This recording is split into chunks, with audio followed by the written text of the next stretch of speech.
Good afternoon, everybody. How are you this afternoon? Hi, Tudor.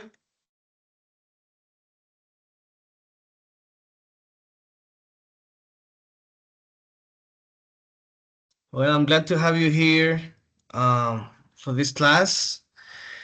And for today, we're gonna have teacher Juan Pablo. He's gonna perform the warm up in this class, and the warm up consists of an activity in answering some questions with what is this? It's like an exercise in GimKit. It's like you have to fill in the blanks, and that's pretty much all you do. But after that, you have to find out some what is this? You have to find like new terminology, new vocabulary based on these fill in the gaps activities. Okay, so give me just one moment because I'm having problems with my PDF reader. Give me just 1 second, please.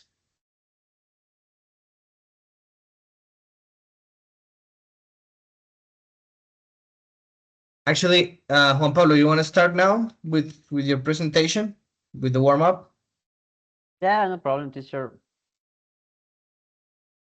So give me one moment. Can you hear me? Yeah, I can hear you loud and clear. Okay, perfect. Okay, hello guys. Welcome to this our new section. I am the other teacher that is here with you in this class related to the international exam preparation. I only to be here during some minutes because I have a funny activity for you. The rest of the class is going to be, um, well, the teacher Juan Diego is in charge of the rest of the class. So I'm going to share with you my screen right now. So please give me one moment. Okay, we're gonna play a game called well, Jinkit. This platform is a gamification based, so it's really interesting because you can play and learn at the same time. So I'm going to share with you this link in the chat, and you can play using your cell phone or your computer as you prefer. So you log in, you put your name, and then you are going to appear here with me on my site. So please click on the link, and you put your name, and we can start with the activity. Then I explain you how can you use the platform, how can you place, and that's it. Javier, tell me. Sir, good evening. My name is Javier. I'm new in this class. I have a question. Where is better to play the app or open the link in the computer or here in the cell phone? Computer. For me, the computer is better because you can play more comfortable. That's right. Thanks. Okay. So, what is the idea of this game? You have to go up and go up and go up and go up. Yes, you have a energy. If you move a lot of and you jump a lot of, your energy is well, you left your energy. So, if you want to recharge your energy, you have to answer some questions. If you write correctly, you win 1,000 points. Sorry. And you can continue with the movement and all the jumps. Okay, so that is very easy. You only play and you go up, up, up. This is a typical platform game when you up and you up. You can move with the arrows in the cell phone. Sorry, yeah, in the cell phone and in the computer, you go with your arrows. So you can jump with the space keyboard. So it's really easy and it's interesting game. If you go down, if you fall, you have to jump and then go up again. We're gonna be playing during like 8, 9 minutes, and the player who goes higher, that person will be the winner. Hello, Maria, and hello, Eliani. We're gonna play. I share with you the link in the chat, okay, to join us here. Okay, we have Alejandro and we have Lina. Gonna wait 2 minutes to give time to Eliani and Maria to connect. You can, Alejandro and Lina, go practice. You can practice in while.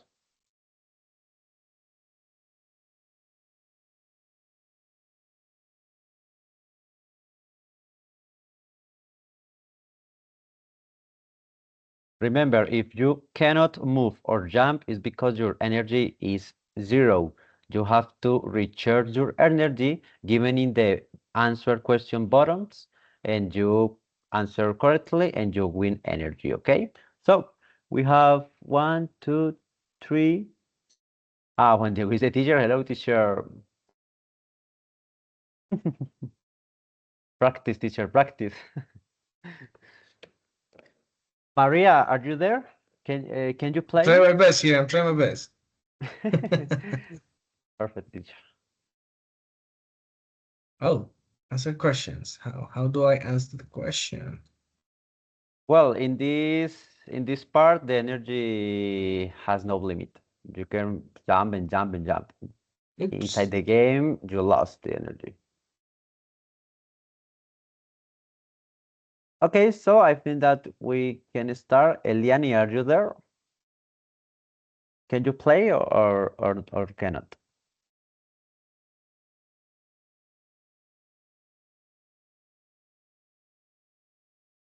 I'm trying my best here. So it's kind of Lena is working. Yeah, yeah, yeah. So how do I answer the questions? Two ear, two ear points. Okay. Okay, so we can start. So I'm going to put the start. I'm going to click on the start game, and right now the game is gonna start. Okay, so just go on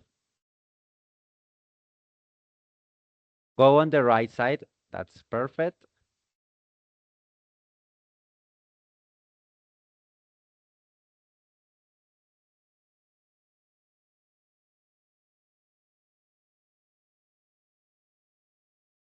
Remember, you can use the double jump. If you put twice on the arrow, you can jump higher. You can apply the double jump. Oops, I just ran out of energy. Okay, so you have to answer the questions on the button on the bottom left. There is a button called answer questions. You answer the question correctly and you win points to continue. Novels. Okay, remember that the question related to the vocabulary, to see one vocabulary, so Hi. complete the field and you can continue.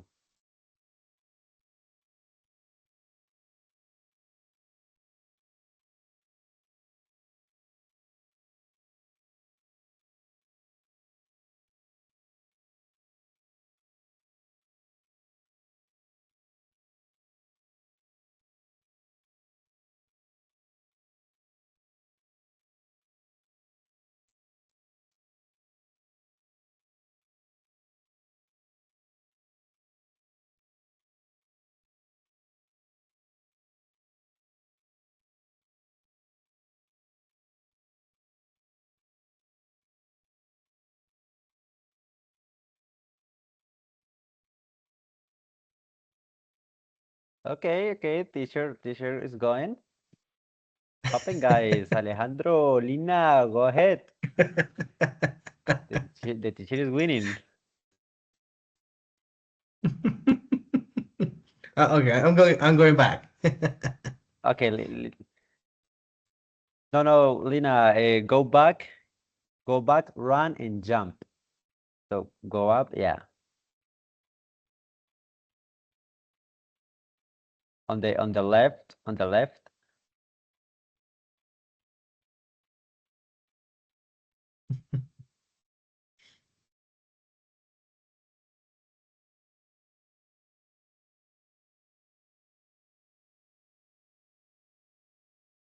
I think that you have to be higher. Maybe on the next how do you say I think that Lina is without energy.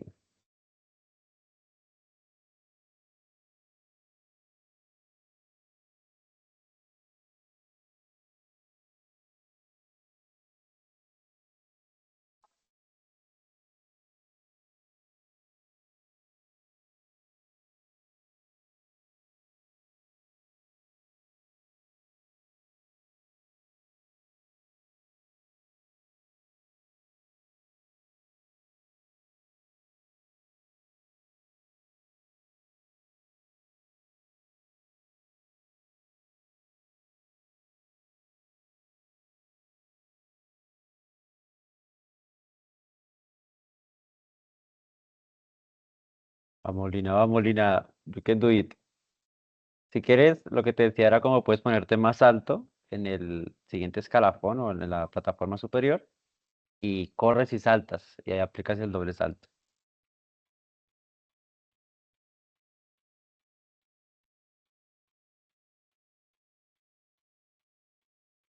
Should I wait for them or should I? Well, teacher, if you want, you can continue. You can explore the map.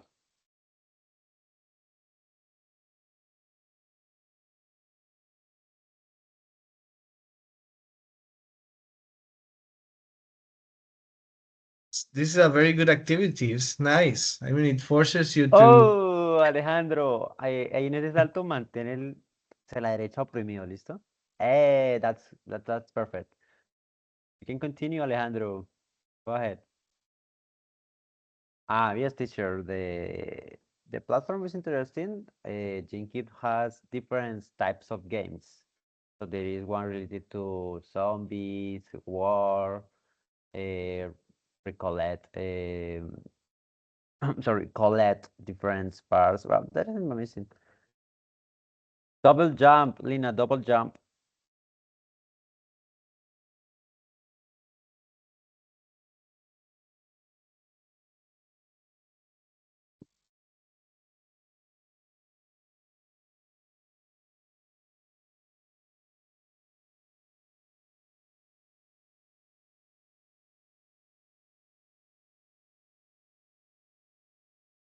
Oh, teacher, Alejandro is here. Uh-oh.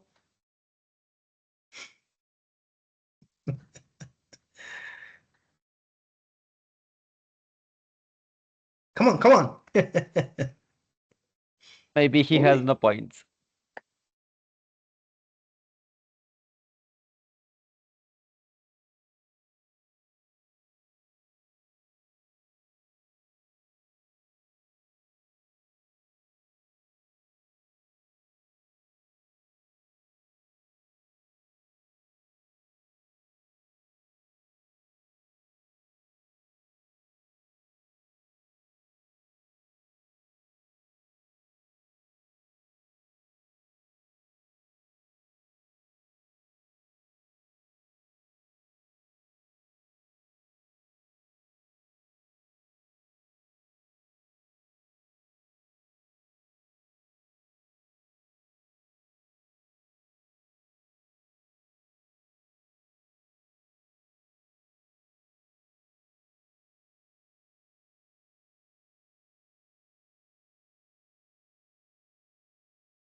Maybe questions are a little bit difficult, teacher. What do you think?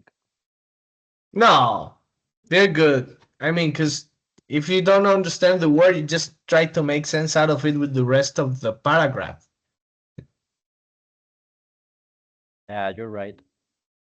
That's what I did at the beginning. I didn't understand much English, but with just trying to make sense out of the rest of the words I knew, I would find out the meaning Yeah, of what that's they were right. trying to say in some crazy words.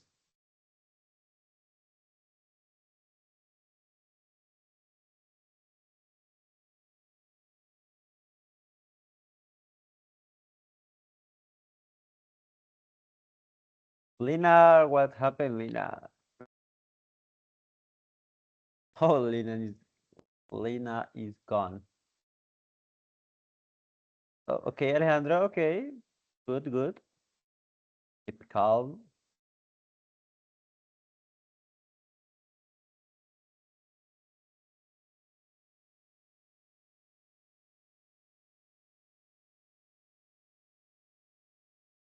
Okay, Alejandro. Okay.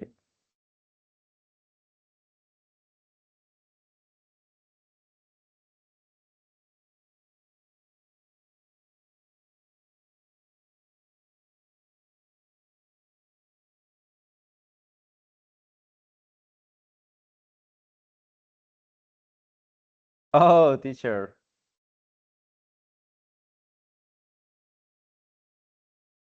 Ah. Okay, guys, game's over. And finally, Alejandro is the winner. Congratulations, Alejandro. Bueno, chicos y chicas, gracias por la actividad. De pronto muchas preguntas difíciles y bueno, lo que dice el profe, ¿no? Tal vez si no conocemos el significado de la palabra, podríamos instruirlo por contexto o bueno, intentar, ¿cierto? Un descarte también. Lina, Javier, ¿qué tal la pasaron? Tell me about it. From myself, I didn't know some words was so difficult. I only try to understand the context. Okay, perfect. Thank you. Yeah, that is the idea. The idea is that you start to recognize the C1 words. The words can help you to get more higher points or higher score in the different parts of the exam. So thank you, everyone. Thank you so much. Thank you, teacher. So please, you can continue with the rest of the Thank class. you, teacher. Thank you, Juan Pablo. Thank you, guys. Very good. Okay, that was fun. That was very, very funny. It was nice. So, guys, I brought to you um, this activity, which is in relation to is a diagnostic test based on the CAE, the Cambridge English Test, Cambridge CAE listening part. So I brought this. Um, this is the. Let me share my screen with you really quick.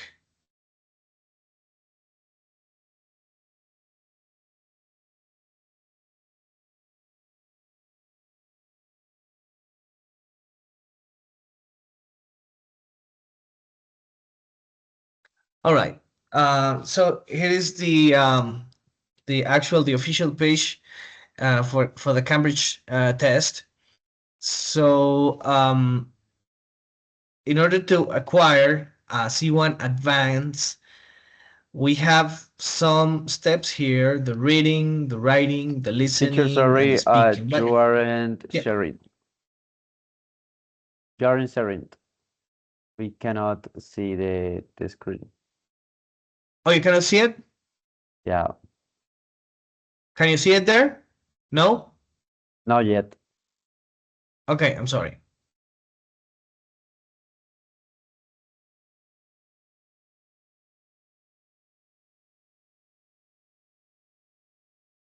What about now? Okay, perfect. Right now, perfect. Yep. Okay. So this is the official page for the Cambridge, and this particular part here, and we go to home, and if we go to the part where it says the exam,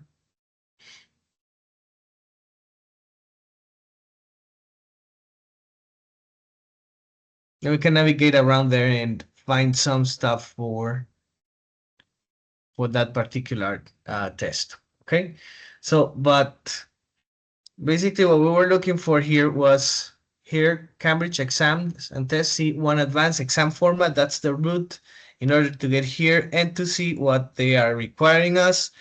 And the listening part is what we are aiming for, right? So 4 parts, 30 questions, and it tests your ability to follow and understand a range of spoken material such as interviews, radio, broadcast, presentations, talks, and everyday conversations.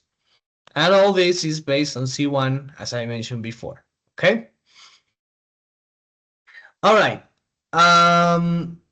So I got this one here. Um, I'd like you to listen to these audios because this is the way the exam is issued. So we're gonna listen to the audios, and once we are ready to answer some questions, we'll answer to those questions. Okay? We'll talk about it. We'll pause the video and we'll talk about it. Okay? So listen to this conversation. Part one. Three different extracts. For questions 1 to 6,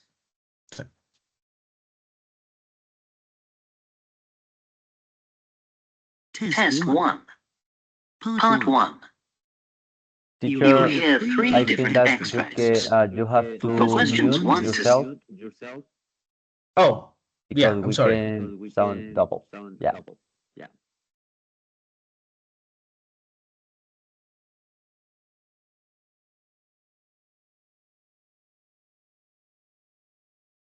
Test 1. Part 1. You'll hear 3 different extracts. For questions 1 to 6, choose the answer A, B, or C, which fits best according to what you hear. There are 2 questions for each extract. Extract 1. You hear 2 people talking about public speaking.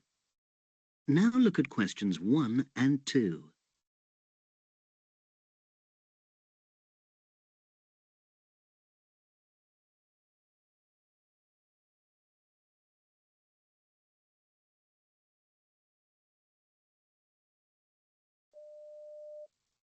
I dread the experience.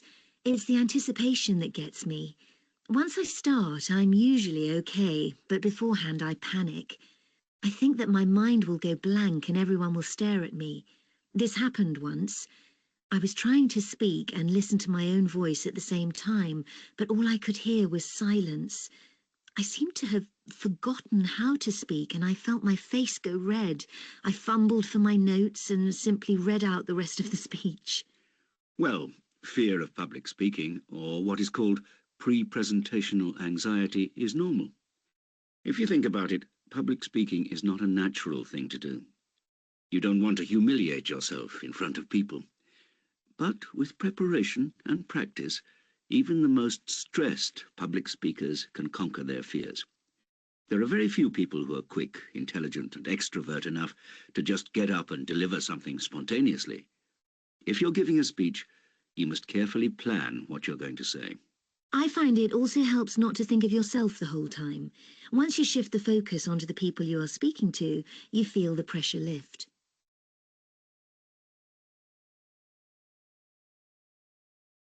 Now you will hear the recording again.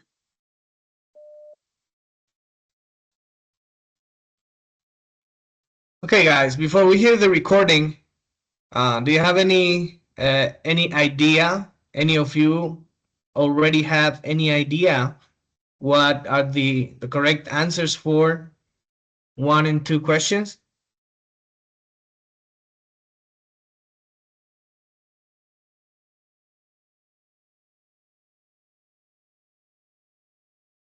Hello? Is anybody there?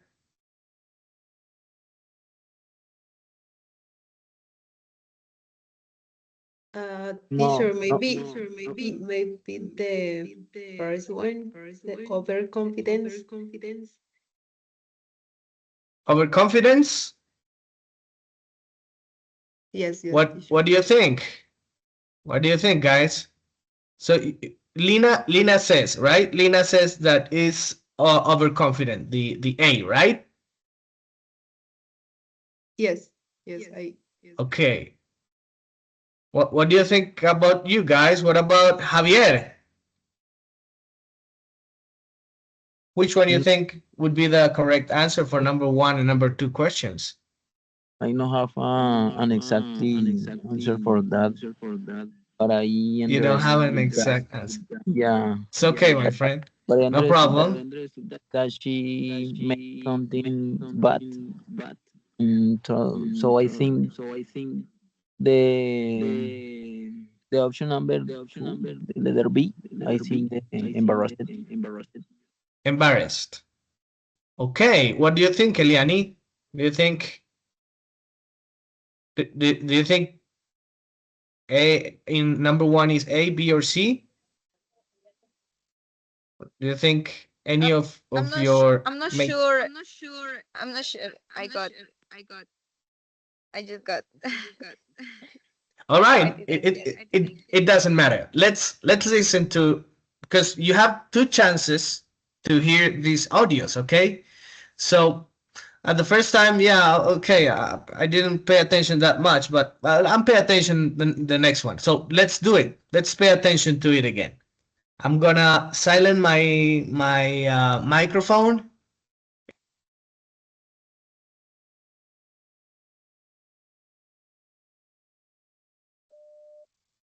I dread the experience. It's the anticipation that gets me. Once I start, I'm usually okay, but beforehand I panic. I think that my mind will go blank and everyone will stare at me. This happened once. I was trying to speak and listen to my own voice at the same time, but all I could hear was silence. I seemed to have forgotten how to speak, and I felt my face go red. I fumbled for my notes and simply read out the rest of the speech. Well, fear of public speaking, or what is called pre-presentational anxiety, is normal. If you think about it, public speaking is not a natural thing to do. You don't want to humiliate yourself in front of people. But with preparation and practice, even the most stressed public speakers can conquer their fears. There are very few people who are quick, intelligent, and extrovert enough to just get up and deliver something spontaneously. If you're giving a speech, you must carefully plan what you're going to say. I find it also helps not to think of yourself the whole time. Once you shift the focus onto the people you are speaking to, you feel the pressure lift. Extract 2. You hear part of a radio program.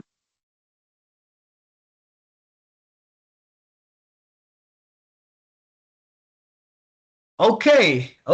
So we had the chance to listen to it a second time. So, fellas, you tell me, what do you think the correct answers would be? The first one for me is B. B. Embarrassment. Embarrassment. Yeah. Okay. And what do you think about And number 2? the second one, C. Feeling nervous at the thought of giving a speech.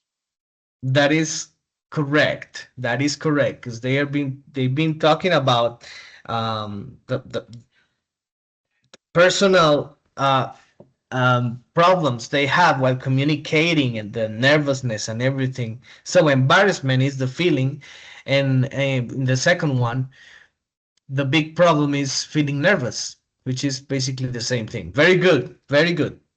Let's continue with the next part. Extract 2. You hear part of a radio program about the London Underground. Now look at questions 3 and 4.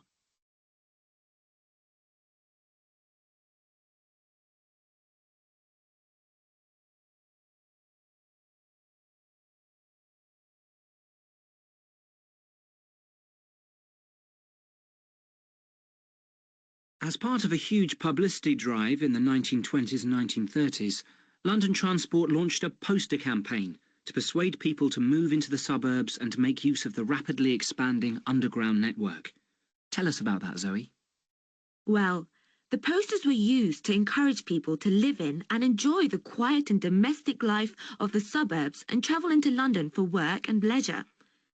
They helped to shape people's perceptions and expectations of London and what it meant to live there in a period of great change.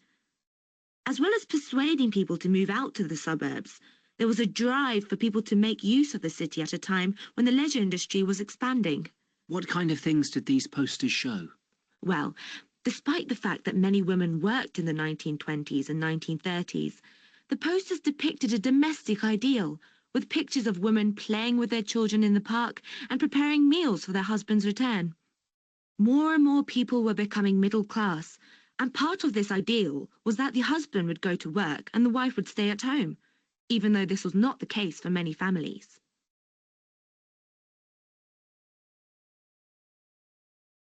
Now you will hear the record. Okay, so you heard that one.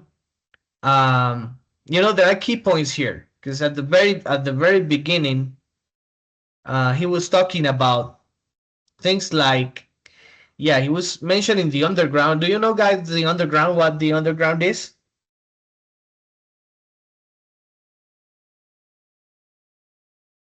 No, teacher. Okay, the underground is a train that goes like underground. Like it goes, it's not a high up train, but it goes underneath of the terrain. Okay, and this one is a particularity of London because that's the way the transportation system works there. It's an underground train. Okay, so they are talking about the underground, but you have to pay real close attention because at the beginning he was talking and you could you really could get confused with giving an answer to this. What do you think, guys, could be the correct answer for any of these questions?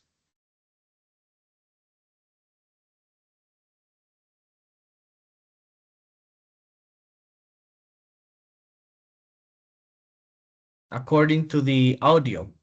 Any ideas? You want to listen to it again? Yes, teacher. Okay, pay close attention because he might be saying, I'll give you a clue here. Pay attention to various aspects of life in London were changing. Let's pay close attention to it.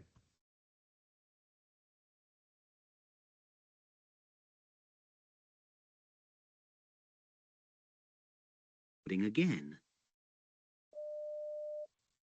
As part of a huge publicity drive in the 1920s and 1930s, London Transport launched a poster campaign to persuade people to move into the suburbs and to make use of the rapidly expanding underground network. Tell us about that, Zoe. Well, the posters were used to encourage people to live in and enjoy the quiet and domestic life of the suburbs and travel into London for work and leisure. They helped to shape people's perceptions and expectations of London and what it meant to live there in a period of great change. As well as persuading people to move out to the suburbs, there was a drive for people to make use of the city at a time when the leisure industry was expanding. What kind of things did these posters show? Well, despite the fact that many women worked in the 1920s and 1930s, the posters depicted a domestic ideal, with pictures of women playing with their children in the park and preparing meals for their husband's return. More and more people were becoming middle class, And part of this ideal was that the husband would go to work and the wife would stay at home, even though this was not the case for many families. Extract 3. Then, more and more people were becoming middle class.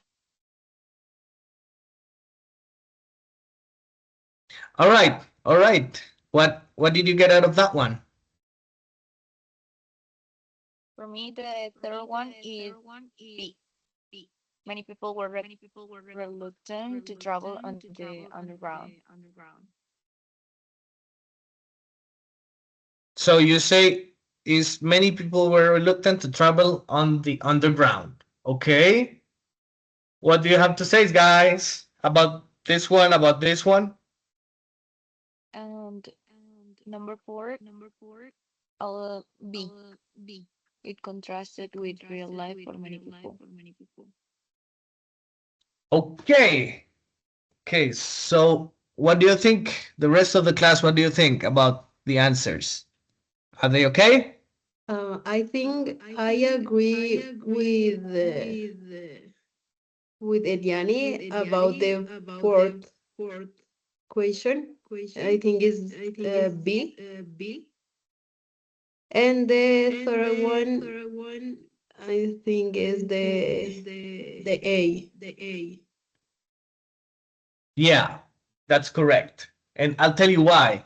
If you pay attention, that's why I mentioned pay close attention and look at the options because many people were reluctant to travel on the underground. That I don't think they said that. Actually, what they were saying is that they were promoting the use of the underground to visit London. Those were times that were changing, and the underground was part of this change.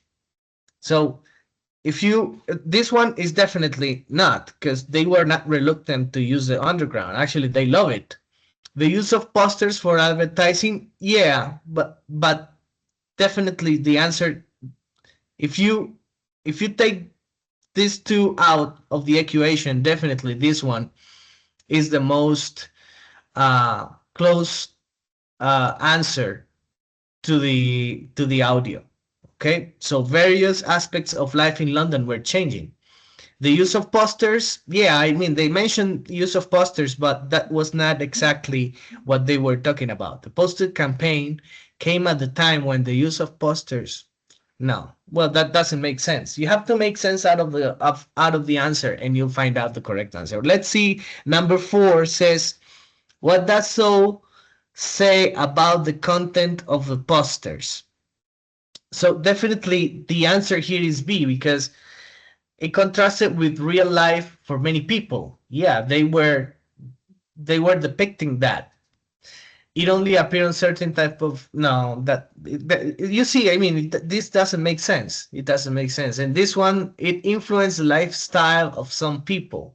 No, if you discard if you take the one that really, I mean, it makes more sense, definitely is B. So it's not that difficult, guys. Let's continue listening to the next exercise, okay? Is everything clear? Any of you has any questions? I think it's clear, Surur. Yes, it is. All right, Lina. All right, Eliani. Thank you so much. Let's continue. Us. And part of this ideal was that the husband would go to work and the wife would stay at home, even though this was men. More and more. Now look at question. And part of this ideal was that the husband would go to work and the wife would stay at home, even though this was not the case for many families. Extract 3. You hear two people discussing the news media. Now look at questions 5 and 6.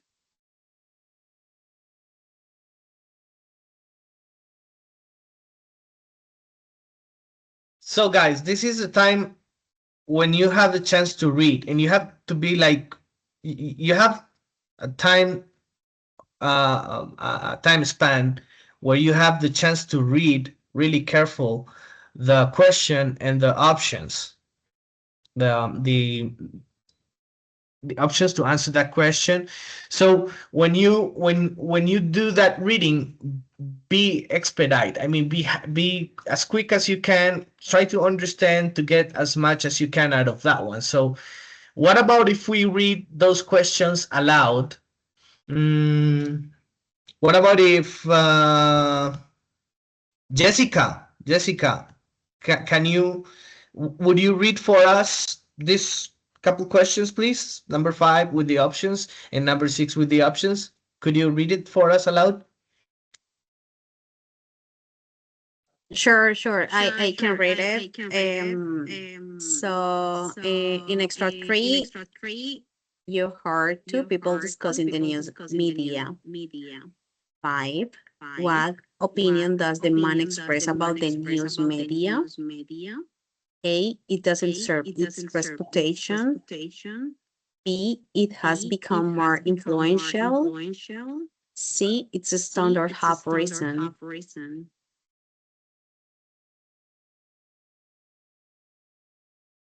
So you can see that it has one option that it doesn't deserve reputation. So it's a negative. The B is influential, so it's a positive. And the C, its standards have risen. It's as also what, but it could be. So let's read number 6, and now we're making sense of number 5 what it is, and let's see number 6 what it says. Okay, sure. Number 6, the woman mentions medical stories. A. To explain her attitude to the news media. B. To illustrate the importance of the news media. C. To describe why people dislike the news media. Okay, so in this case, you could take that approach as well. So the woman mentioned medical stories, attitude to the news media, explain the attitude, so that could be a positive or a negative. And to illustrate the importance of the news media, so that's a positive, and to describe why people dislike, that's a negative. So let's listen now to the audio, guys, and see if it makes sense. Okay, what makes sense out of those questions and those answers. Okay.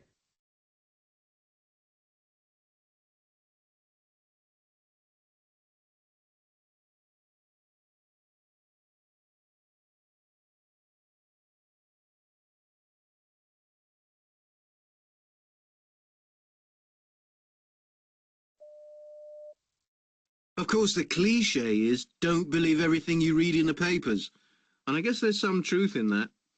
But in many ways, that's not backed up by the evidence. Look at all the times when stories would never have come out if it hadn't been for the much maligned news media. I don't know about that. Personally, I'm always pretty skeptical when it comes to all these revelations. I mean, look at medical stories. It sometimes seems as if every day brings some new health scare. You mustn't eat that, you should drink that, and most of these things you never hear about again. I think it'd be really interesting to find out how many of these stories actually turn out to be true. I reckon they just write these things to create a stir. I mean, lots of them are in the entertainment industry, really, aren't they? Don't let the facts get in the way of a good story is the joke in the trade, isn't it? I think lots of them live by that. I don't think that's really fair. There are lots of investigative journalists who've done the public a great service by exposing things they otherwise would never have known about.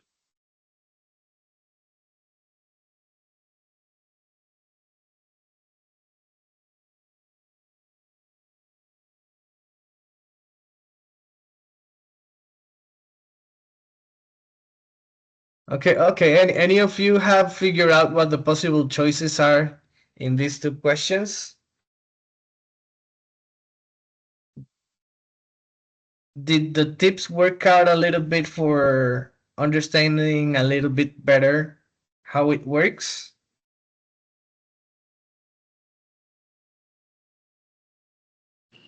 Sir, I think the option that the man was the option B because they talk social media in skills about medical medical resources. I think, and in the in six, I think she mentioned um, the letter B to the of the news.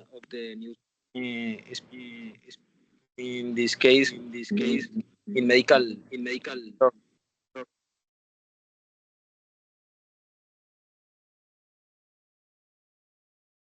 Okay. What do you let's you know what? Let's listen to the rest of the audio and we find out, okay?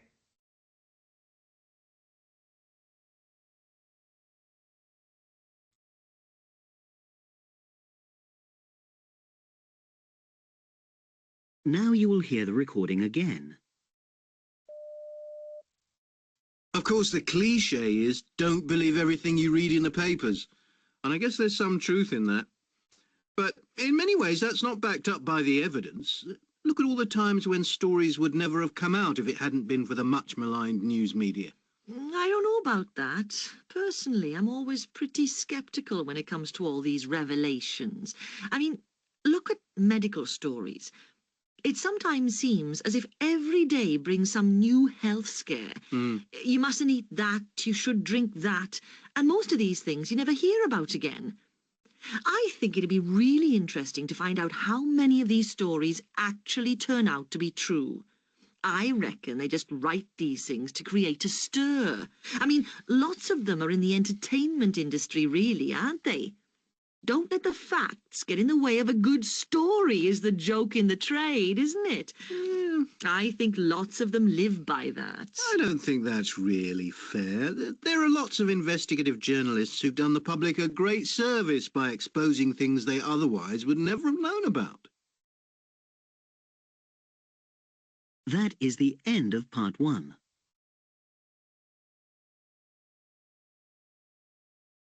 Okay, guys, that was the first set of audios. What do you think would the answers be? You know there is one thing in relation to this uh, what accent is that? Do you know any of you what accent from what country is that accent?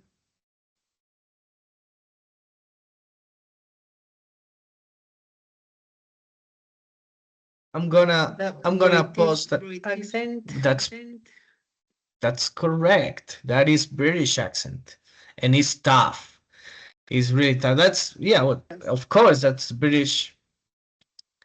The Cambridge is the British is a British test. So normally you'll find out that the British, the English, the Queen's English. So um, and this one sounds very polite. Do you know any of you know what kind of uh, accent in England is the one or the kind of British English that is used by the royalty? Any of you? How is it called? No, not at all.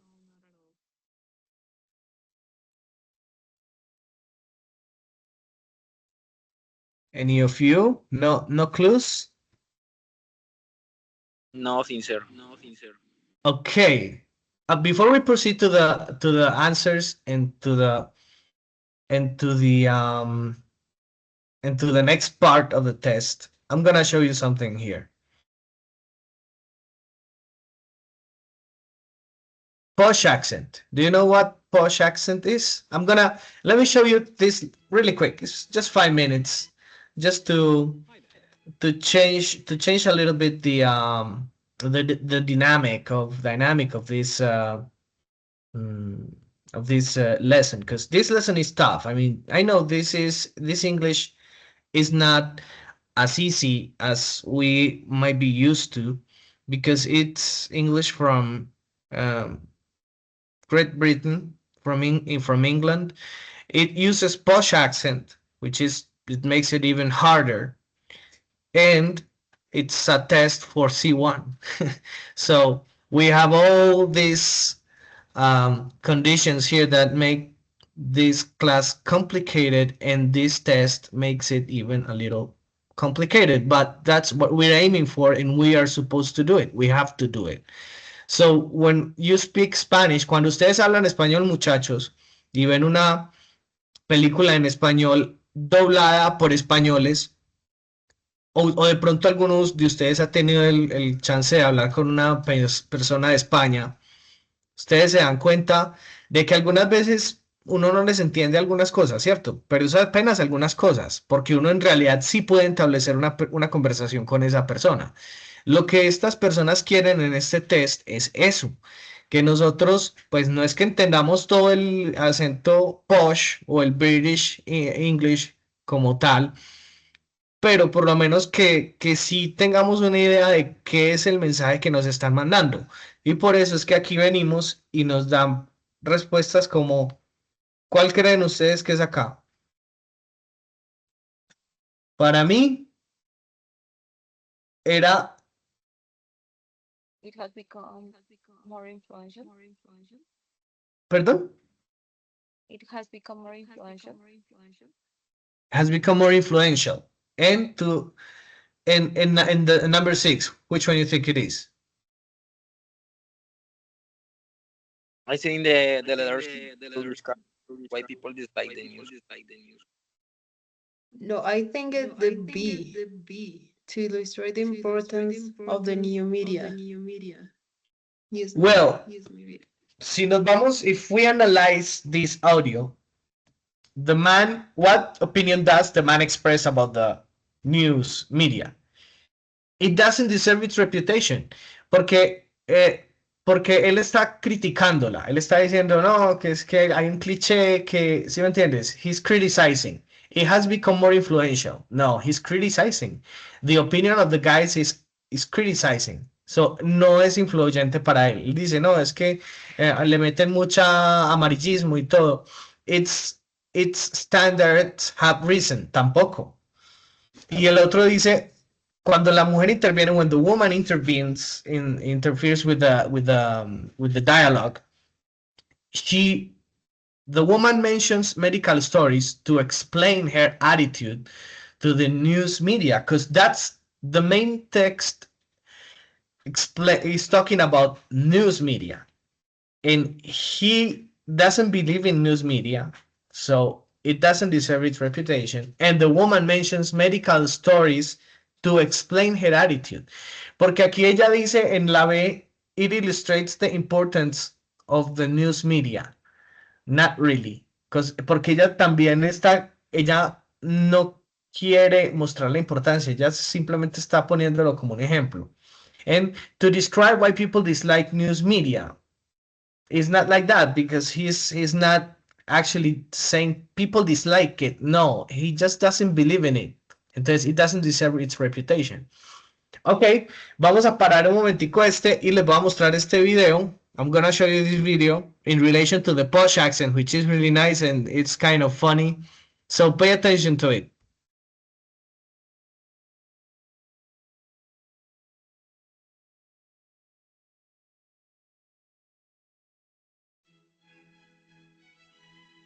Hi there.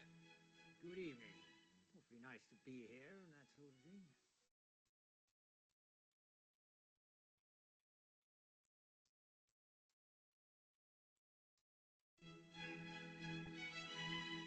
Hi there.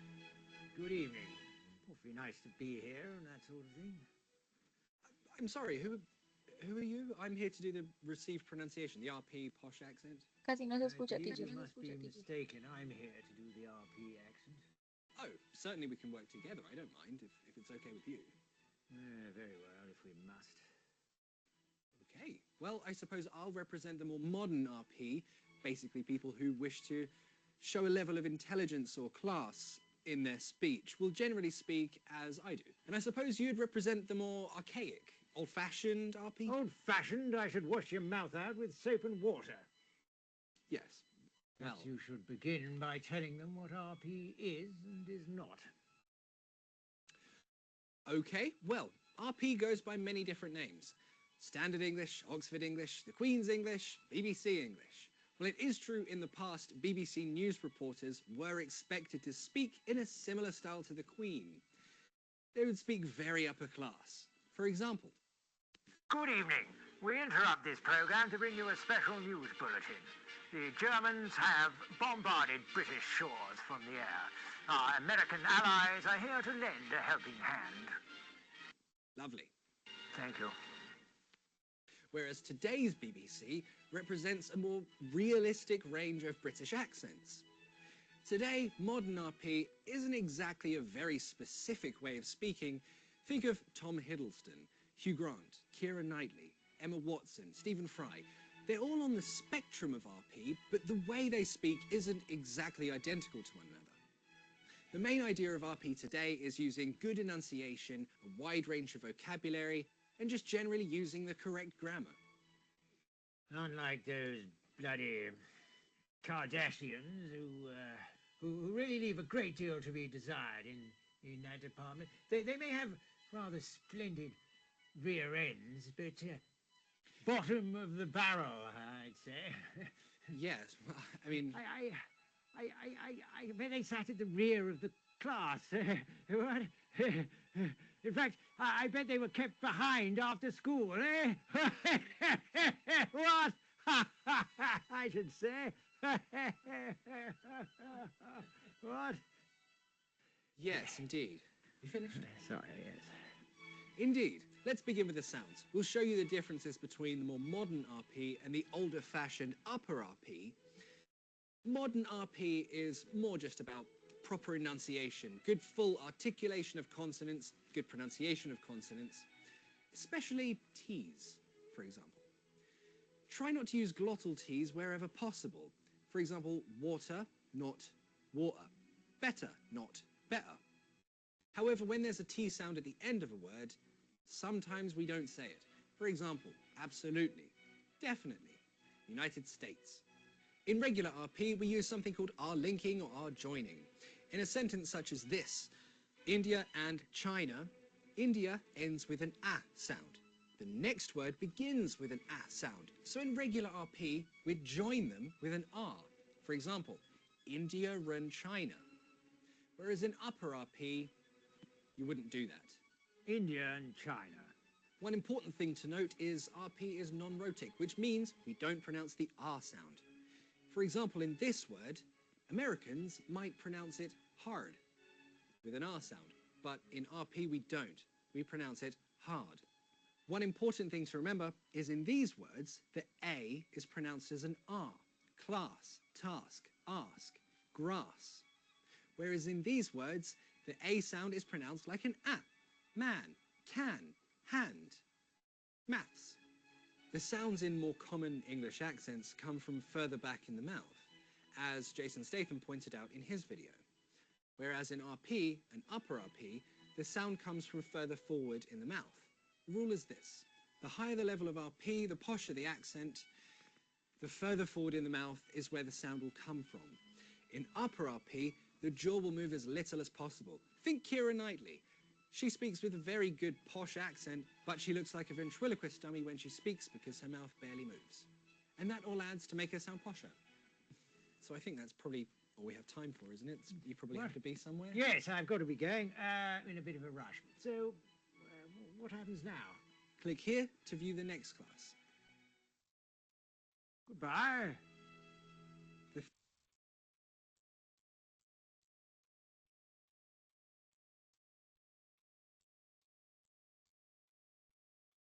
So what do you think about that? Wasn't it crazy?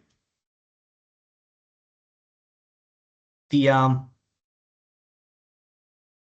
you know, RP stands for received pronunciation. So the upper RP is like the upper is the standards, right? Upper class. So there is a lot of class stuff and yeah, the if you belong to royal family or whatever, you're upper class. That's the way it works in England. It's crazy, but it's the way it is. And I don't know if you noticed in the video, he was constantly like repeating, I. That's something that is very common in England. I don't know if you know, any of you know a guy who died recently. He was a rock and roll musician called Ozzy Osbourne. Any of you knew that? Do you know Ozzy Osbourne? Any of you? No, teacher. No, me, No, no. you don't know Ozzy Osbourne. Okay, Ozzy Osbourne died recently. He was a singer from Birmingham, England. And you'll find if you go to London and you move to Liverpool, or you move to Birmingham or any other region apart from London, you'll find a very thick different accent compared to the one in London. So it's hard. I mean, trying to speak English in England is super hard, super hard. And as I was mentioning, Ozzy, he had this characteristic that he was like pronouncing. You see him like saying that, pronouncing that, and it's not like he was crazy or he was on drugs or or whatever. No, because everybody said, "Oh yeah, oh, he does that because he was on drugs or whatever." No, no, no, it wasn't that. It was because he was the accent in Birmingham was like that. It is part of their culture. Yeah, like stuttering is crazy, but that's that's a fact. Okay, now let's continue with the number two part of the CAE exam. Okay, let me mute my.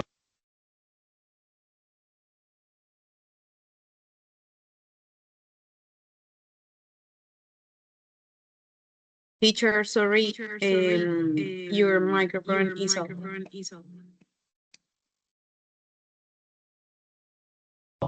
Okay, yeah. Well, let's continue with the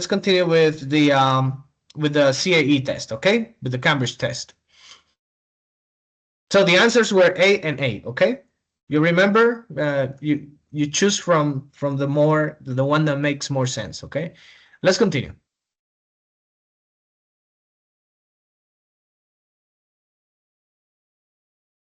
Now turn to part 2.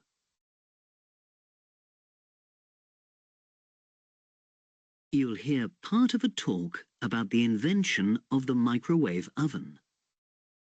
For questions 7 to 14, complete the sentences with a word or short phrase. You now have 45 seconds to look at part 2.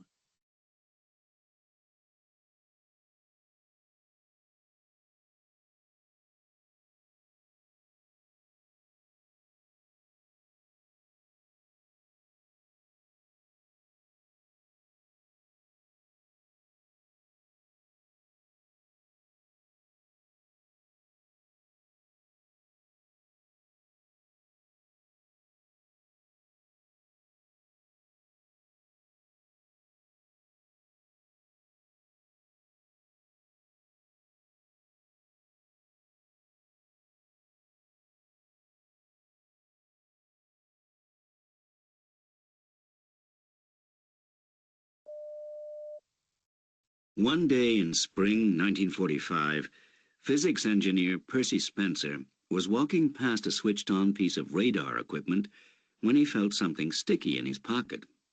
It turned out to be a chocolate peanut bar he had been saving for his coffee break.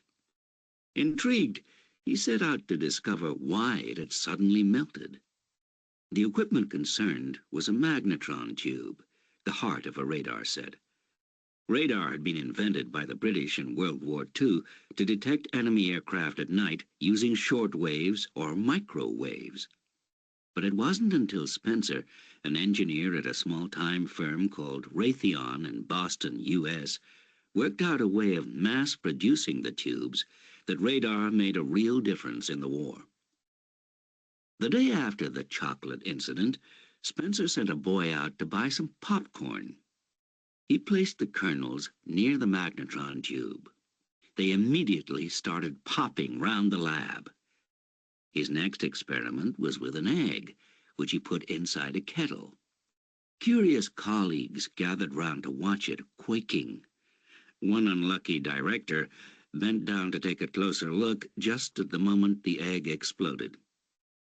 Spencer came to realize that the microwaves were heating the food by agitating its water and fat molecules, which meant that the inside cooked just as fast as the outside.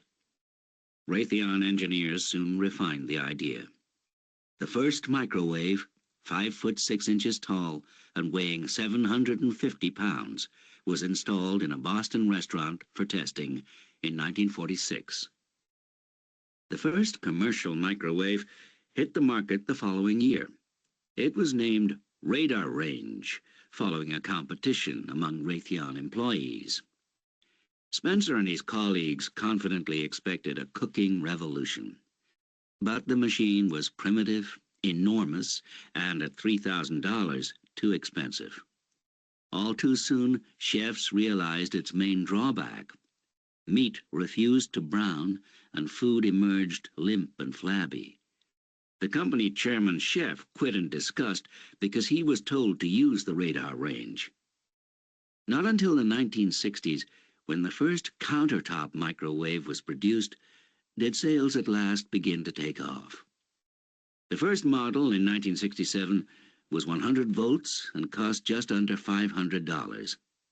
By 1975, sales of microwaves overtook gas cookers in the U.S. Now, nearly 90% of households in Britain and the U.S. use a microwave oven.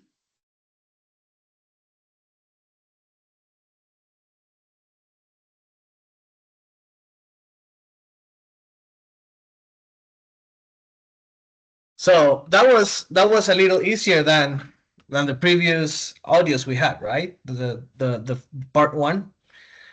So we still had the chance to listen to it a second time, I guess.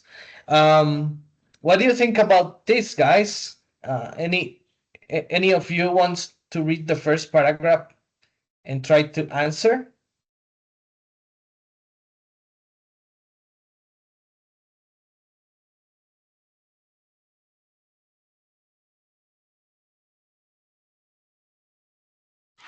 Me, sir. Yes, sir. Go ahead. The the invention of the microwave oven began when chocolate paper. I listen something like the breakfast in Paris, Spencer's. The way I see it, Javier, right? You're Javier, right? Yes. Yes, sir. Javier, the way I see it is like they're talking here about a chocolate peanut bar in Percy's pocket. So what the microwave oven began when a chocolate peanut bar in Percy Spencer pocket. What happened to the peanut bar? Any of you guys remember what in the audio what you caught? You remember what happened to the peanut bar when he approached this equipment that made it like what happened? Like it caused something. Exactly. Melted, Exactly. or they use another word, but Yeah, I don't remember exactly the word they used, but I guess it was that. It was melted. It was melted. Okay, what about the second one? The second line.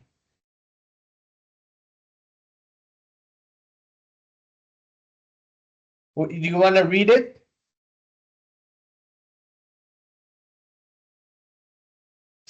Spencer had previously invented a method for the tubes, right? Used in radar equipment. Oh, this is a tough one. So that's why, I recommend you guys. Look, I'm gonna show you something. I don't know if you can see. I'm gonna show you. I'm writing here some stuff just to make sure I don't forget as much. But I guess it was something called the.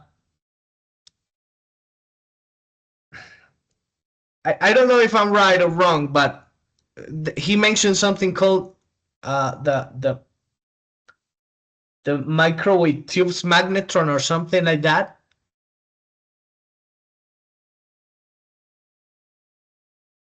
But Spencer had previously invented a method for. This is tough, I know. I know it's tough. It's not the simplest thing on earth, but you know what? Let's listen to the audio again, okay? Let's listen to it.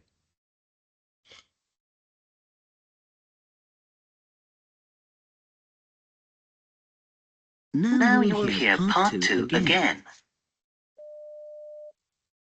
One day in spring 1945, physics... Let me mute my...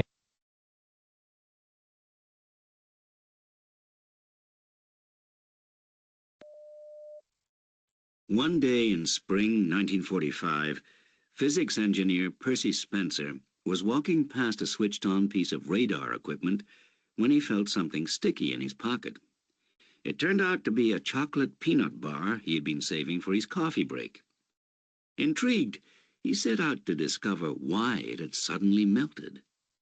The equipment concerned was a magnetron tube, the heart of a radar set. Radar had been invented by the British in World War II to detect enemy aircraft at night using short waves or microwaves.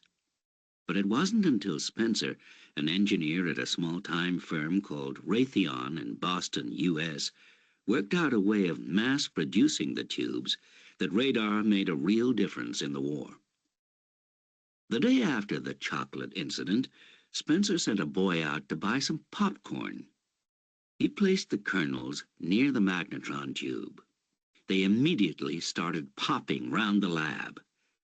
His next experiment was with an egg, which he put inside a kettle. Curious colleagues gathered round to watch it, quaking. One unlucky director bent down to take a closer look just at the moment the egg exploded. Spencer came to realize that the microwaves were heating the food by agitating its water and fat molecules, which meant that the inside cooked just as fast as the outside. Raytheon engineers soon refined the idea. The first microwave, 5 foot 6 inches tall and weighing 750 pounds, was installed in a Boston restaurant for testing in 1946. The first commercial microwave hit the market the following year. It was named Radar Range, following a competition among Raytheon employees. Spencer and his colleagues confidently expected a cooking revolution. But the machine was primitive, enormous, and at $3,000 too expensive. All too soon, chefs realized its main drawback. Meat refused to brown, and food emerged limp and flabby. The company chairman chef quit in disgust because he was told to use the radar range. Not until the 1960s, when the first countertop microwave was produced, did sales at last begin to take off. The first model in 1967 was 100 volts and cost just under $500. By 1975, sales of microwaves overtook gas cookers in the U.S. Now, nearly 90% of households in Britain and the U.S. use a microwave oven.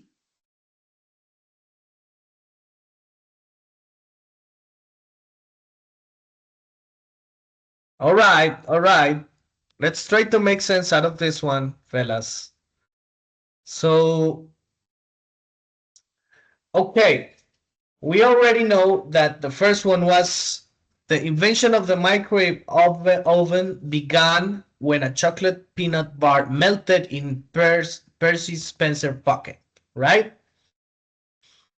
Any of you guys want to try the next one, please? Number 8.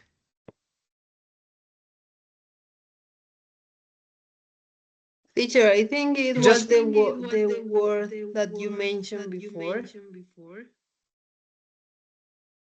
Yes. a method for producing the tubes, right? Spencer had previously invented a method for producing the tubes used in radar equipment, right? So you could say produce or mass produce, because he mentioned there that he invented something. He was working uh, for a method of mass producing tubes. So I guess the answer, if you want to be quick, just say producing the tubes. Okay. Any of you guys had any question? I'm sorry. Any clue? Number 9. What would be?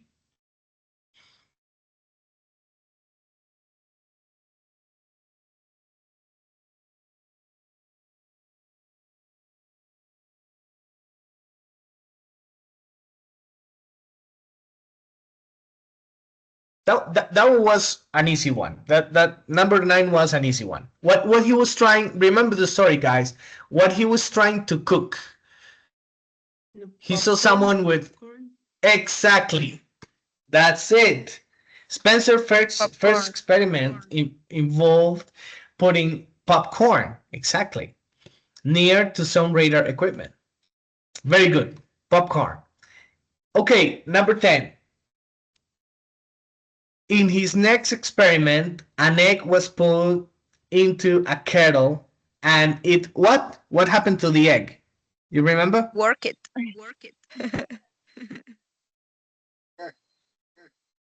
Any of you guys? Are you sure? It cook outside around the What happened if you put an egg in a microwave? um, What if you put an egg into a microwave? What is gonna happen to the egg? Make an explosion. Exactly. So in his next experiment, an egg was put into a kettle and it what? explosion. It exploded. Oops. It exploded. Okay, let's go to the next one. The first microwave oven was set up in. Any of you remember? I know that the audios are long, but we have to pay attention because this is the way these tests are supposed to be. Okay, so the first microwave oven was set up in Boston in 1946, but where in Boston? Where?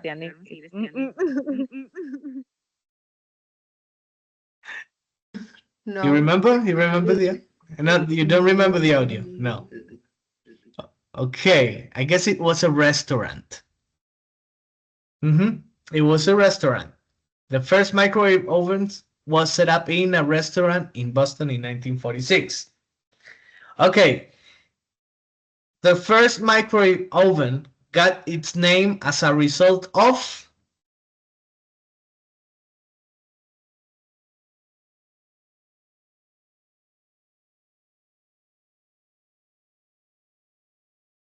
You remember? Was something like wash wash rat.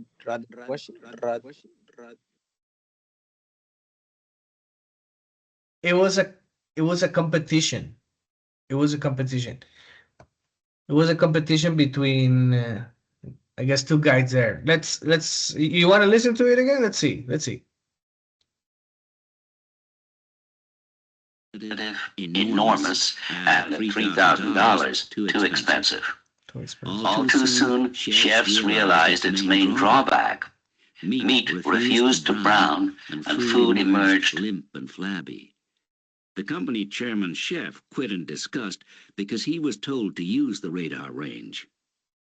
Not until the 1960s, when the first count immediately started popping round the lab. His next experiment was with an egg, which he put inside a kettle. Curious colleagues gathered round to watch it, quaking. One unlucky director bent down to take a closer look just at the moment the egg exploded. Spencer came to realize that the microwaves were heating the food by agitating its water and fat molecules, which meant that the inside cooked just as fast as the outside. Raytheon engineers soon refined the idea. The first microwave, 5 foot 6 inches tall and weighing 750 pounds, was installed in a Boston restaurant for testing in 1946. The first commercial microwave hit the market the following year. It was named Radar Range, following a competition among Raytheon employees. Spencer and his colleagues confidently. Okay, there you go. So it was a competition between some colleges. You see? Some colleagues, right? It was a competition. So one company put the name one way and then they decided to name it microwave, right? So it was a competition. Okay, let's continue with the other question. One problem with the first microwave oven was that this was an easy one. You remember? It was Did not change the color. No, I don't have idea. He mentioned that the meat didn't change color. It remained red. You remember? The meat. Porque claro, cuando tú pones una carne en el microondas, ella no se vuelve negrita como cuando uno la pone en a la brasa o la frita, ¿sí o no? No. Aquí sencillamente it heats up, but it doesn't change the color. It remains red. So one problem with the first microwave oven was that meat did not change color in it. Vamos a escuchar y verán. Pero yo apago mi micrófono. My microphone.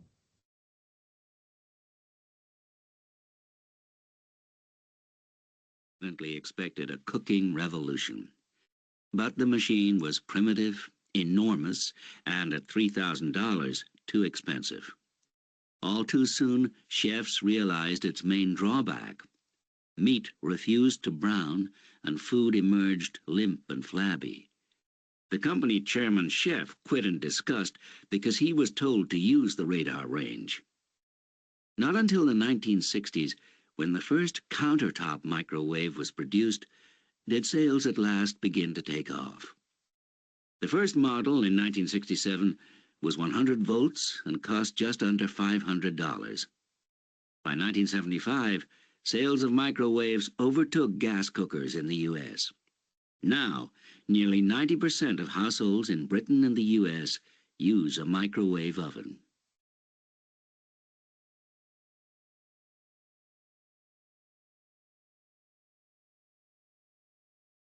So that was right. Meat didn't brown, right? That was, you heard it. Meat didn't brown. Okay, let's continue with the last one. When a microwave oven that could be placed on top of a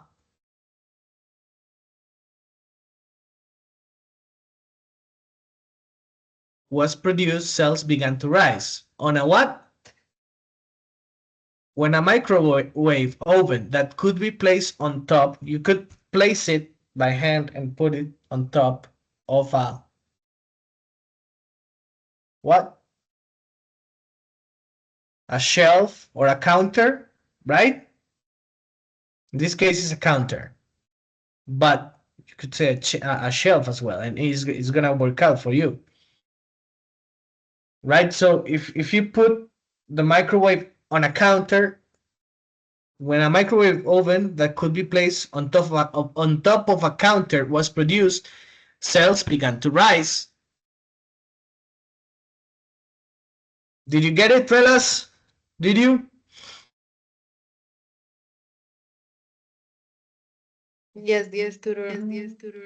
All right, let's continue with the next exercise, and we are just a few minutes for finishing. That is the end of part 2.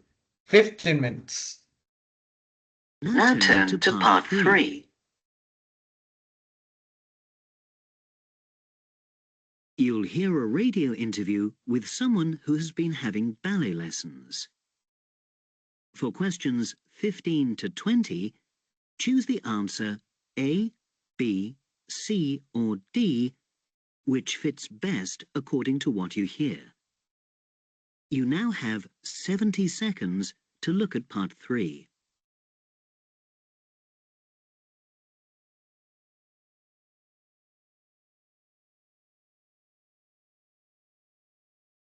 You're muted.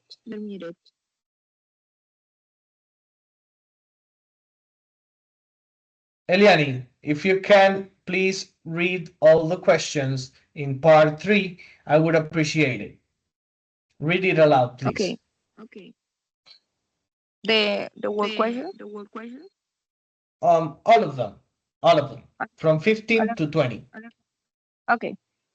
What does Robert say about the fact that he's doing ballet classes? A.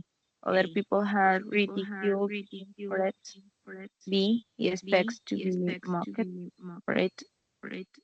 C. It is not as usual as people might think. D. People may think it isn't really true. And 16.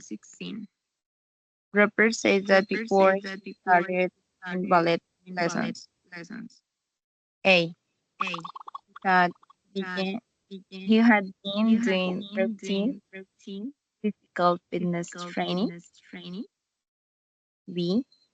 His knowledge of ballet have been growing. C. Ballet had taken over from football as his greatest interest. And D. Had been considering doing ballroom dancing again. 17. Robert says that when the idea of ballet lessons was suggested to him, A. He thought it was a joke. B. He was unsure exactly what would be involved. C. He began to have unrealistic expectation of what he could achieve. And D. He initially lacked the confidence to do it. 18. One of the advantages that Robert mentioned is that A. It leads to fewer injuries than other physical activities. B. It has both physical and mental effects. C. It is particularly good for certain parts of the body. And D. It is more interesting than other forms of exercise. 19. What does Robert say about deception? A. The content of them is varied. B. Some of the movements in men are harder than others for him. All the movements in them have to be done accurately. D. They don't all involve basic movements. Number 12. 20. What does Robert says about problems at value? A. It has been much more rapid than he had expected. B. It has made him consider giving up his other training. C. It has given him greater appreciation of the skill of professionals. And D. It has led him to enroll for certain exams. Very good, very good. You read pretty well. I you read pretty well. You have good pronunciation. I like it. Okay, let's listen to the audio.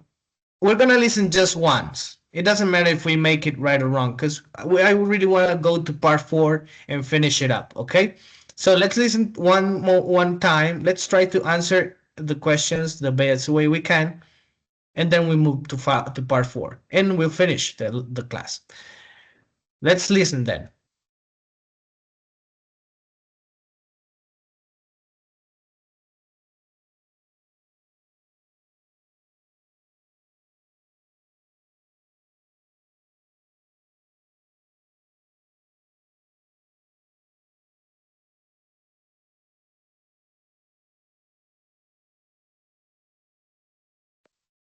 Today, I'm talking to opera critic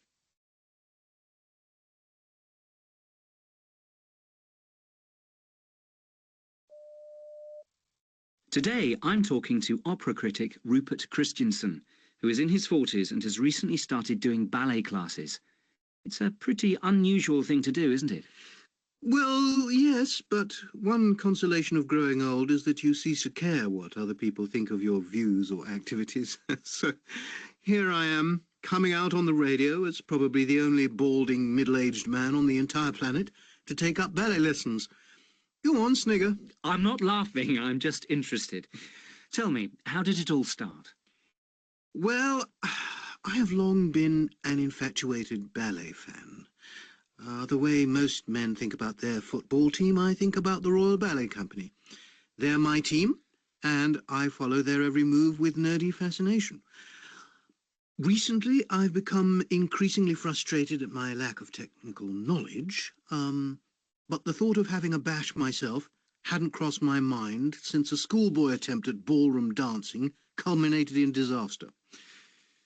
Anyway, many years after that unfortunate event, to stave off bodily decay, I discovered Balance, a wonderful physiotherapy gym in London, where I began personal training with Hans Echtvet and his colleagues.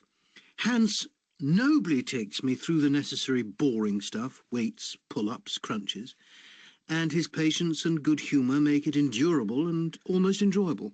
So what led you from that to ballet lessons? One day earlier this year, Hans mentioned a newcomer to the Balance team and suggested I try him for some supplementary lessons. His name is Julian Diaz, and he turns out to be a remarkable character. A graduate of the Rambert Dance School, he ended up dancing professionally in Berlin and Amsterdam before returning to England to set up as a trainer, specialising in posture and the freeing up of body language. He told me I should start doing ballet. And his disarming manner soon persuaded me to drop my inhibitions. I was under no illusions about my abilities, but I wanted to find out about the art of ballet by trying it myself. Isn't it a bit dangerous for someone of your age, if you don't mind me saying so? Well, as Julian says, it's a superb form of exercise. He'd like to see the whole world doing ballet. It's only dangerous to muscles if you do it day in, day out at the very top level. For almost anyone else, it's an injury-preventative activity that tones and elongates every part of your body, from toes to fingers to head. It's a training in balance, coordination and flexibility, which gets you to engage your body and brain at the same time. It's fantastic for getting you to walk with a spring in your step, and it also cleanses the mind. There's no way you can do a ballet class without concentrating 100% on what you're doing. So what do your lessons consist of? The sessions last for 90 minutes. We start with what are basically bending and stretching exercises. Then we move on to the hopping, skipping and turning movements, finishing with some jumps in both the closed first and open second positions, before cooling down with some excruciating but vital stretches. This is basic stuff, but believe me, it isn't easy, and you have to take it slowly. I'm not unfit, but I can't do more than a couple of minutes without gasping for rest, and it's incredibly difficult to program it all into one's muscle memory. You can't approximate, you have to get it right, and that involves focusing simultaneously on the correct angle of turnout, the complementary shaping of the arms, a firm finish to any sequence of movements, and the fluent placing of the head, neck and shoulders. Are you going to get really good at this? What kind of progress are you hoping to make? How much further can I get? Well, I'm not expecting a call from my beloved Royal Ballet. My main aim is to find out something of what it feels like to dance from the inside. Already I find that as a spectator, my admiration for the professionals has sharpened considerably. Julian has a potty notion of moulding some of the movements I am painfully acquiring into a dance, and believes that most people of my age could reach a point at which they could take the lower grades of Royal Academy of Dance exams. And Hans has noticed that my work with Julian has resulted in improvements in my regular training. He says that I'm moving better and walking taller with firmer core stability and more flexibility in my hips and back. I wonder whether he's tempted to have a go himself. So, presumably, you would recommend ballet lessons to anyone?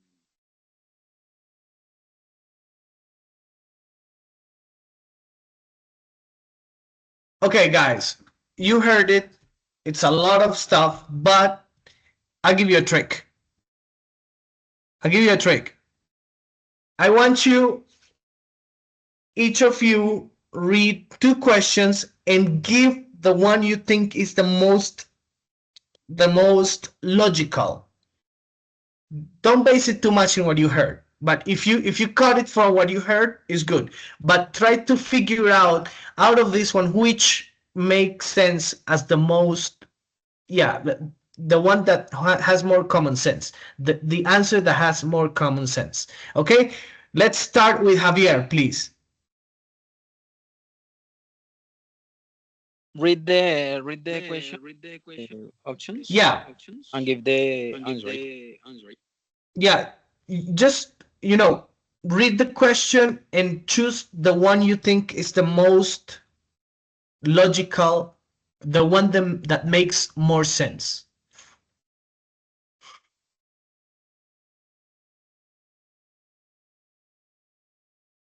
Read 15 and 16. Yeah.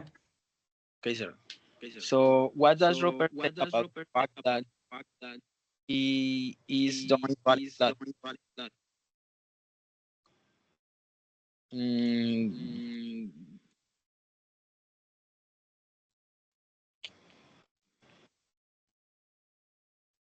I think that better be.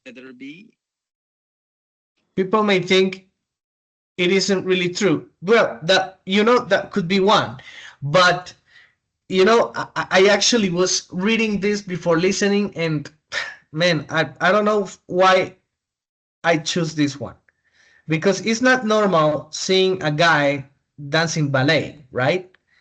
So he expect to be mocked for it, le van a hacer burla por eso. Entonces se nota que el tipo era un tipo relajado que dijo, sí, yo sé que voy a bailar ballet y mucha gente va a hacer mofa de mí, no importa. The answer is B. Ahora I want you to read this one, Javier. This one, and pick up the one that you consider is the most logical. Okay, sir. Rupert, right, validation.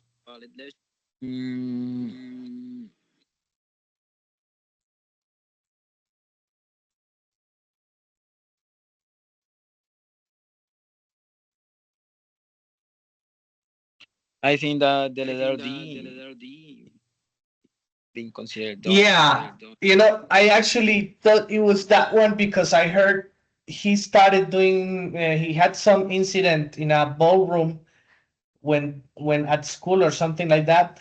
But eventually he said that he enrolled in a physical training with his teacher. So the correct answer, Javier, is A. He had been doing routine physical fitness training, okay?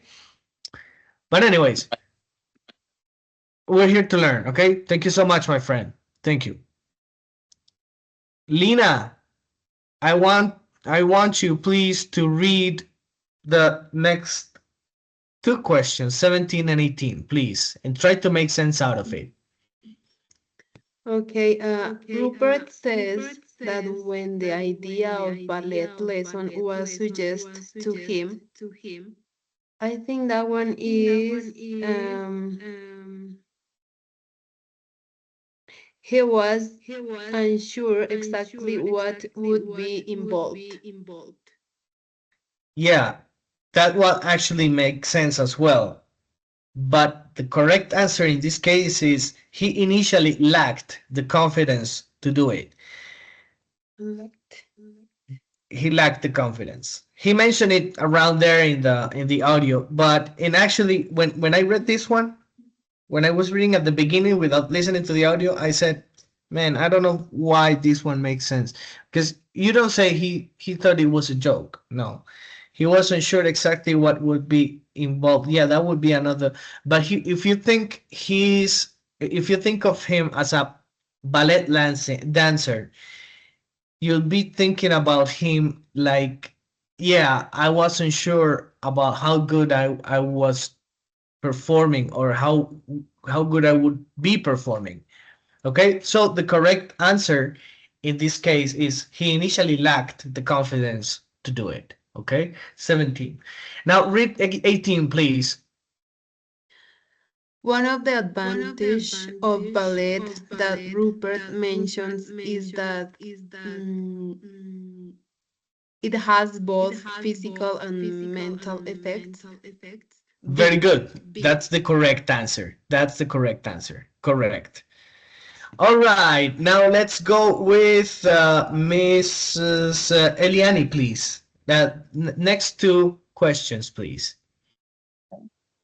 19 and 20. Okay. What does Robert say about the session? All the move, all the movement intend to be done accurately. Beautiful. That's the correct answer. And what about 20? What does Robert say about his progress as ballet? Mm, it has given him greater appreciation of the skills of professionals. Very good. Very good. That is the correct answer. Now let's listen to the last part. We're gonna make it really quick. We're gonna listen to it.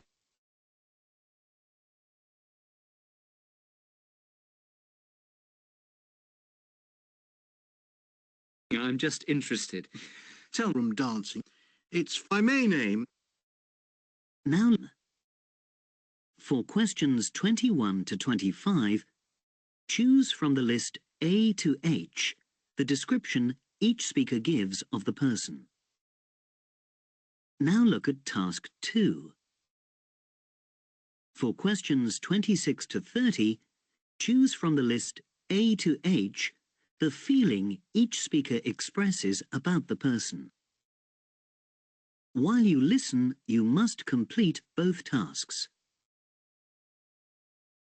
You now have 45 seconds to look at part 4.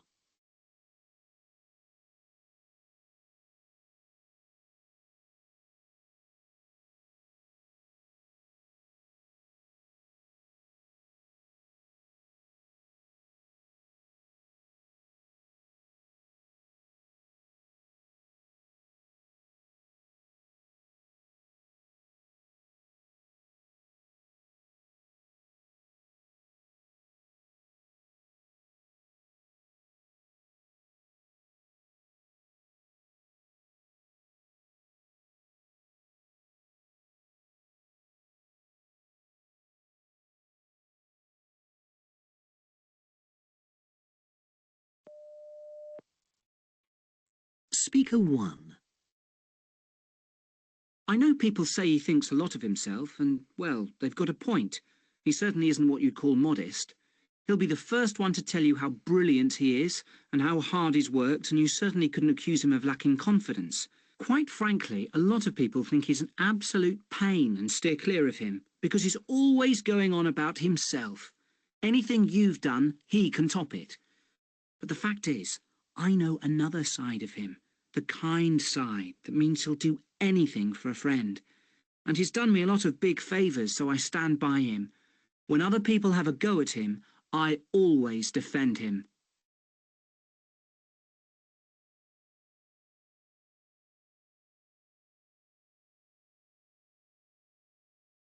What do you think is that one? Speaker one is talking about what?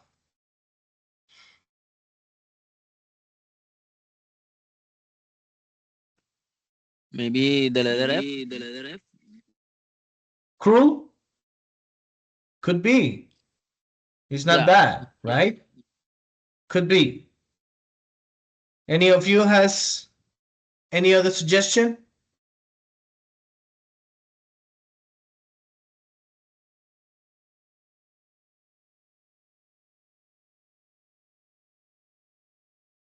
The correct answer is G, my friend. Arrogant. Let's continue with the next one.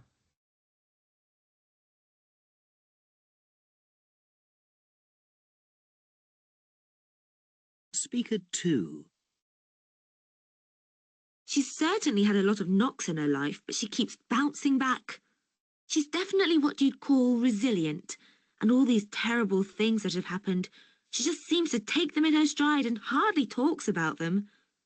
I wish I could be like that. I always seem to cave in at the slightest hint of trouble. I don't seem to be able to just get on with life when something goes wrong. But she's got this incredible strength that keeps her going. It must be great to be like that. She doesn't want anyone feeling pity for her. She hates that, and she doesn't need it.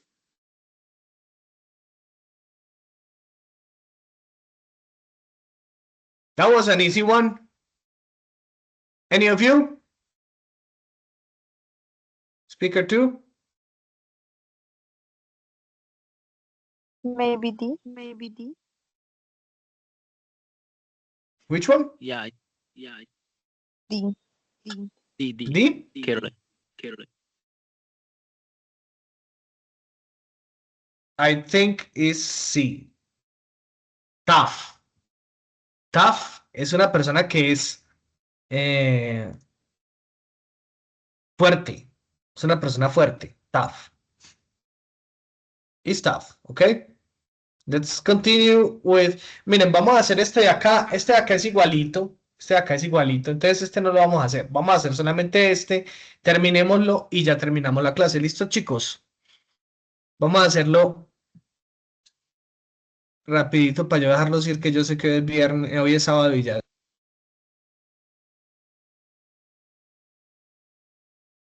Speaker 3. You never know what's going to happen with him because he's never the same. One time you're with him, he's cheerful and sociable. The next time he sits quietly in the corner and doesn't want to speak to anyone. Some people find that very hard to handle, and he often loses friends because of it. I think that might well happen with me because, to be honest, it gets on my nerves. You want your friends to be basically the same most of the time, not always up and down like he is. I know it's not the nicest thing to say, but sometimes I just want to yell at him. Speaker. ¿Cuál creen que es, chicos? Speaker 23 es una persona que cambia. He changes his... Moody. Moody. Very good. Let's continue listening. 4. He's one of those people who's always finding fault with things. Nothing's ever good enough for him. There's always something wrong. He likes nothing better than to moan. And my goodness, can he moan? You've never heard anything like him when he gets going. People wonder why I spend so much time with him, considering that he's always like that. But the fact is, I find it hilarious. Once he gets going, it's as much as I can do to keep a straight face. And believe it or not, He sees the funny side sometimes. He's not as serious about everything as most people think he is. Speaker 5. ¿Cuál creen que es? Which one do you think it is? I think it's careless. Careless. Yes. No, that's critical. It's a person that is always bitching about something critical. Okay? Let's do the last one, and that will be it for tonight. You never know whether you can take what he tells you at face value or not, because he makes a lot of it up. He'll tell you he's doing one thing, when in fact he's doing another, and he tells different people different things. I sometimes wonder if he can remember all the different versions he's given. He's always up to something, covering up something he shouldn't have done, or coming up with some cunning plan. To be honest, I feel sorry for him. It must be terrible to spend your whole life pretending. He must be very unhappy at heart, and I wouldn't wish that on anyone. Now you will hear part 4. Maybe say influence. La respuesta correcta es deceitful, porque un deceitful es una persona que es engañosa. No es que el tipo estaba mencionando que decía mentiras. He was lying, he was making up stories, things like that. Bueno, muchachos, una última cosita. Quiero que Lina me dé su concepto. Give me your concept about the exam, really quick. A few words in 30 seconds. What do you think about the exam? Was it easy? Was it hard? I think it was hard because the Yeah. vocabulary and the accent and everything about that. Yeah, I agree with you. What do you think, Eliani? What do you think? Was it easy? Was it hard? Yeah, the same. It's pretty hard. Most It because is. you're used to the United States accent. So when we come with the it's harder for us. It is. It is complicated. We have to study for that. If we wanna take the Cambridge test, we have to study. What do you think, Javier? Few words about it. The same, sir. I agree with because there are many words new for me, and I think that for, for her too. Well, anyways, I consider the same. I consider this exam is complicated, it's hard, and we have to study. Thank you so much for paying attention and staying on to the end. And I'll see you next time. Muchas gracias, muchachos. Muy amables. Dios los bendiga. Nos vemos la próxima. Thanks, sir. Nos vemos la próxima. Saludos. Paro la grabación, detener y nos vemos.